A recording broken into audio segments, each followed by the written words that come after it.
जय हिंद साथियों, मैं Raghuraj Singh SPDA director and coach. दोस्तों, आपका इस वीडियो में स्वागत करता हूं। आज का और अभी का हमारा टॉपिक है दोस्तों, यानी जो यूपी पुलिस की जो रनिंग चल रही है, तो इन रनिंग टिप्सों से संबंधित मैं पूरा इस तरह से आपको बताने की कोशिश करूंगा। वर्कआउट से संबंधित, यानी आपको रनिंग अभी क्या करना है, कैसे नहीं करना है, और इंजरी से संबंधित। दूसरा, RFID का जो कन्फ्यूजन बच्चों के अंदर बना हुआ है, वो चीज़ पूरी मैं इसमें क्लियर करने वाला हूँ। और अगला बहुत और अहमियत वाला पॉइंट जो मैं आपके लिए क्लियर कर रहा हूँ, उस चीज़ को आप समझ लेना।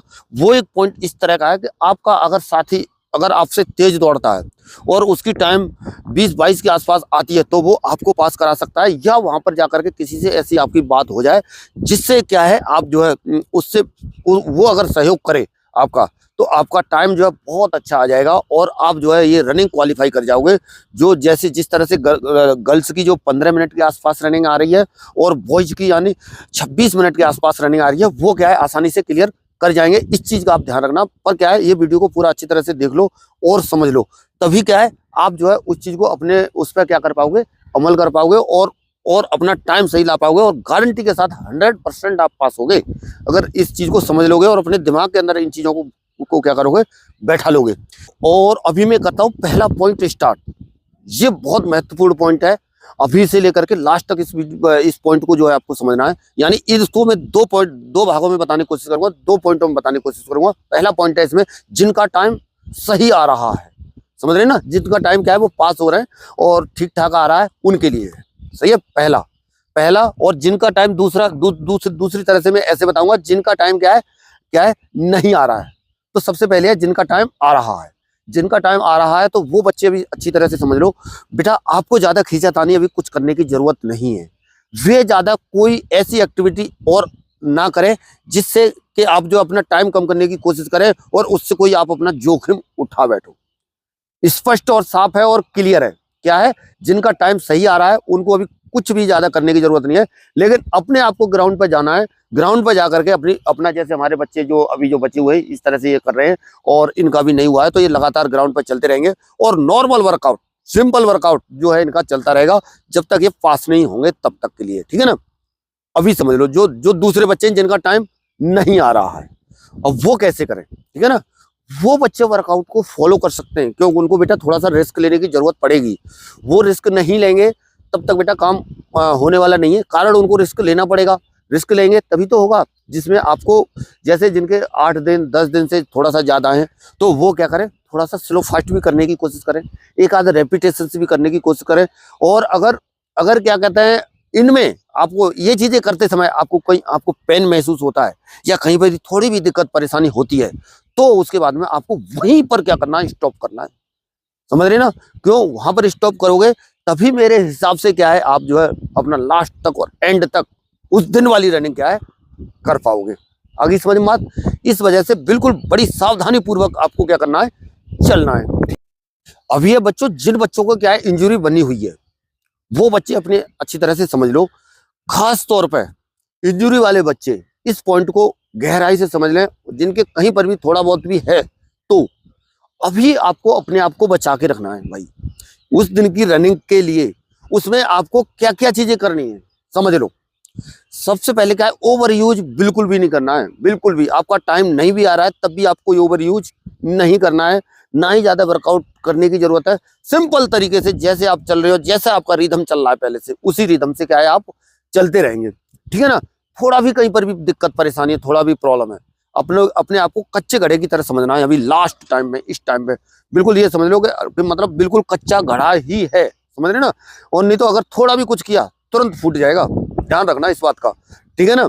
सावधानी आपको इस तरह से बरतनी है अभी लगातार, जब तक आपका फिजिकल नहीं होता है। मैंने बार बार और इस तरह से आप लोगों को बताया हुआ है, कई बार बताया हुआ है, और फिर अभी मैं आपको बता रहा हूं। आपको क्या करना है, गर्म पानी का क्या करना है, शेक करना है। गर्म पानी करना है, इतना गर्म करना है जो कि ज्यादा गर्म भी नहीं हो, जो कि आपके पैर सहन कर पाए। जहां पर भी दर्द हो रहा है, हॉट बोतल ले लो, जिससे उस एरिया को, जहां पर भी दर्द है, कहीं पर भी एसिड पेन या कुछ है, उस एरिया को क्या करो, थोड़ा सा क्या है सेकने की कोशिश करो। गर्म पानी के अंदर में फिटकरी और नमक डाल लो। अब तक आपने नहीं माना तो अभी मान लो, 2-3 दिन 4 दिन करके देख लो, पक्का 100% आपको फायदा मिल जाएगा, गारंटी के साथ 100% मैं कह रहा हूँ।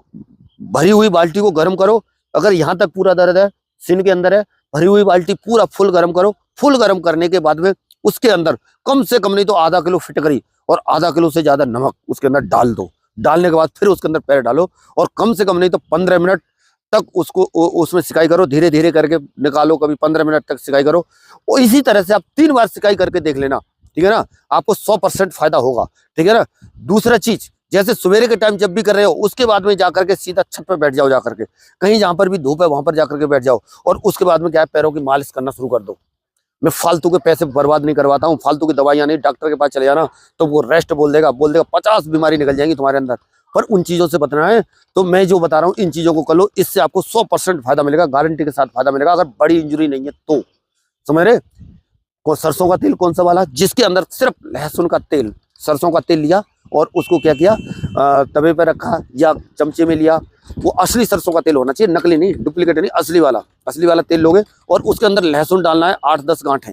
जब तक लहसुन अच्छी तरह से भुन नहीं जाता है, पीला नहीं पड़ जाता है, कलर उसका येलो नहीं हो जाता है, तब तक उसको हटाना नहीं है। जैसे ही पीला पड़ जाता है वो तेल आपका बन गया समझ लो।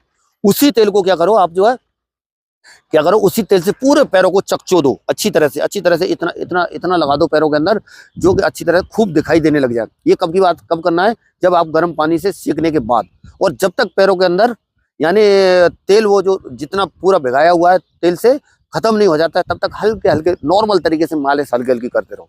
इसके लिए आप रनिंग के लिए भी तैयार होंगे, आप आगे की रनिंग के लिए भी क्या हो जाएंगे, तैयार हो जाएंगे। यानी जिस दिन आपकी रनिंग है, और ये भर्ती से 2 दिन पहले से तो ये कार्रवाई आपको करना ही करना है, और 1 दिन पहले भी आपको करना ही करना है। आपके पैरों के अंदर एनर्जी आ जाएगी, आपके पैर हल्के हो जाएंगे, आपको बहुत ही अच्छा लगेगा, ठीक है ना।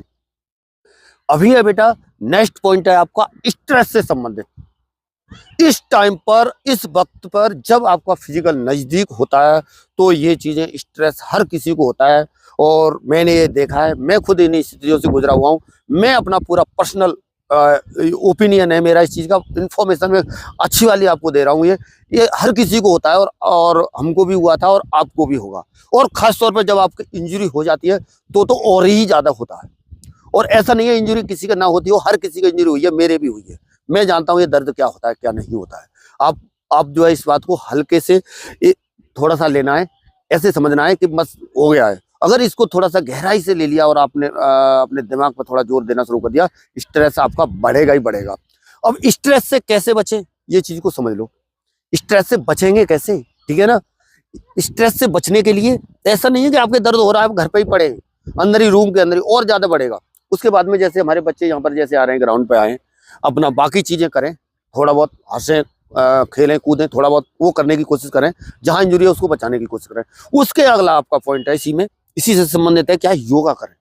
योगा से एकदम से स्ट्रेस आपका बहुत ज्यादा कम हो जाएगा। मैं अभी जैसे अभी हमारा यहाँ पर जैसे अभी फिजिकल नजदीक है, योगा भी करा रहे हैं, सब कुछ बच्चे खुश हैं, सब कुछ बढ़िया है, सब कुछ सही चल रहा है, टाइम भी सही आ रहा है, और जिसका ज्यादा भी आ रहा है उनको भी मोटिवेट किया जा रहा है, और इसी तरह से आपको भी मोटिवेट रहना है। अभी है नेक्स्ट पॉइंट बेटा, यानी RFID मैट के बारे में कई बच्चों के सवाल रहते हैं, कई बच्चे कंफ्यूजन में, कई बच्चे दिक्कत में हैं, है ना। और वो पॉइंट भी बताऊंगा आपकी हेल्प कैसे हो सकती है आपके साथी के द्वारा। तो वो उस पॉइंट को भी समझ के जाना, अच्छी तरह से समझ लेना। RFID वाला कई बच्चों का ये सवाल रहता है, इस तरह का रहता है कि मतलब जो है, जैसे मैंने मान लीजिए मेरे लड़कों के और लड़कियों के दोनों के लिए बता रहा हूँ, लड़कियों ने मान लीजिए 6 राउंड लगा दिए और लड़की को कंफ्यूजन हो गया, और लड़कों ने मान लीजिए 12 राउंड लगा दिए, उसको भी कंफ्यूजन हो गया कि मेरे हुए नहीं है, तो 13वां राउंड उनको लगाना है, और लड़कियों को कितना लगाना है, 7वां राउंड, ठीक है ना। तो कई बच्चों का ये सवाल रहता है कि मैं 1 राउंड फालतू लगा दूंगा और उस समय तक टाइम हो गया और मेरा टाइम वो आ जाएगा तो फिर मैं फेल हो जाऊंगा। कभी भी ध्यान रखना, ये मैंने कंफर्म करके क्लियर करके मैं आप लोगों को ये चीज बता रहा हूँ। ये जो आपका जो टाइम है ना, ये जो RFID जो आपका टाइम कब तक लेगी, 12 राउंड का ही लेगी। आपको डिस्टेंस से मतलब नहीं है, डिस्टेंस से कोई मतलब नहीं है। जब जितने बार उस पर पैर पड़ेगा, केवल राउंडों से मतलब है, डिस्टेंस से उसको बिल्कुल मतलब नहीं है। जैसे जैसे आपके राउंड कंप्लीट होंगे वैसे वैसे उसमें ऐड होता जाएगा। लड़कों के 12 होने चाहिए, लड़कियों के 6 होने चाहिए, लेकिन आपने 13वां लगा दिया तो 13वां का लेगा नहीं वो, ठीक है ना। इसलिए कंफ्यूजन हो रहा है तो 100% लगाना है, 100% लगाना है। और फिर भी आपको कंफ्यूजन हो रहा है तो लगातार 25 मिनट से ऊपर तक आपको दौड़ना है। जो वहां पर डिजिटल वॉच लगी होगी, आपको वो वाली वॉच के लिए तो मना हो गया है क्लियर, लेकिन उस वॉच को देख करके 25 से 26 मिनट तक दौड़ जाओ। इसी तरह से गर्ल्स 15 मिनट तक कम से कम दौड़ जाओ। 14 मिनट टाइम है तो 15 मिनट तक दौड़ जाओ, क्योंकि जब RFID पे मैच स्टडी होगी तभी से वो घड़ी को अपनी को शुरू करेंगे। फर्स्ट वाले बच्चे से वो शुरू करेंगे और जब लास्ट वाला बच्चा पहुंच रहा होगा तब तक कुछ समय हो चुका होगा। ऐसा नहीं है कि उसमें 14 मिनट हो गए और आप पहले ही रुक गए, आप पीछे से गए थे, तो आपका टाइम बचा रह जाएगा। ध्यान रखना।